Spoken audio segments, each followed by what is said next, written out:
this video is going to cover what a redundancy consultation process looks like.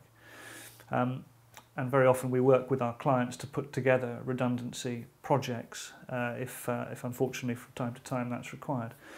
So the first stage of a redundancy process is to construct what we call the business case. That's a written case that explains why there is a proposal in these circumstances to make somebody redundant.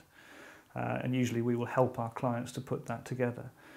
The next job, having got the business case established, is to identify the pool of people who potentially could be made redundant.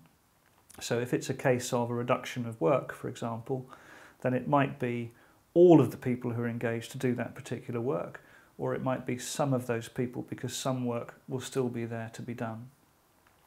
So once we have the business case written and we have the pool established, the next thing obviously is to meet with the employees and tell them about the proposal to make redundancies. And normally again we will work with our clients to provide them with scripts and also what's called at-risk letters. This is a very important part of the process. So after the first meeting, all employees concerned will get a letter saying that they are at risk of redundancy.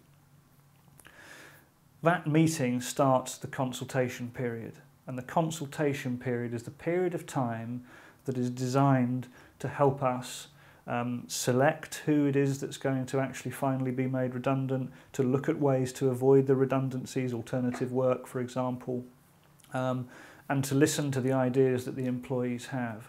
So the consultation process cannot be a day or two, it's always going to have to be at least a couple of weeks.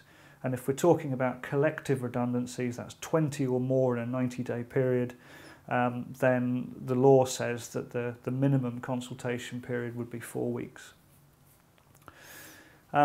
If we can't find alternative work, then of course at some point in this process some people will start receiving notices of redundancy. But we have to meet with the employees face to face at least twice during this process. That's twice for one-to-one meetings with each person. And again, normally we will provide scripts and forms to be filled in, beg your pardon, during those meetings. At the end of the redundancy consultation process, if alternative employment can't be found, then we would be dismissing employees on grounds of redundancy, and we would write the letter for our clients in those circumstances. Now, strictly speaking, it's not necessary to have an appeal stage, but it's very, very good practice to have an appeal stage. So that would be the last stage of the process, is to allow employees who have been selected for redundancy to actually appeal against that.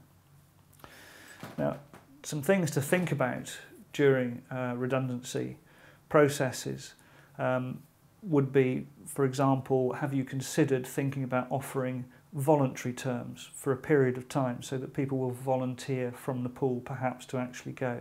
That significantly reduces the risk of a compulsory redundancy. It's also possible maybe to consider a voluntary settlement agreement.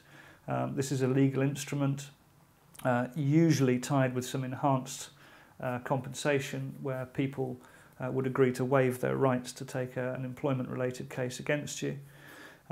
There is a process to follow for that, and it's going to be the subject of another video. When we're determining selection methods, so if we have to select from a pool of employees a few or a number who are actually going to go, it is very, very important to make sure that the selection criteria is fair, defendable and objective under each and every criteria that you're going to measure. And lastly, my HR department, happy to work with clients, customers and people on a fixed price basis to assist you with the redundancy process if that's what you need to do.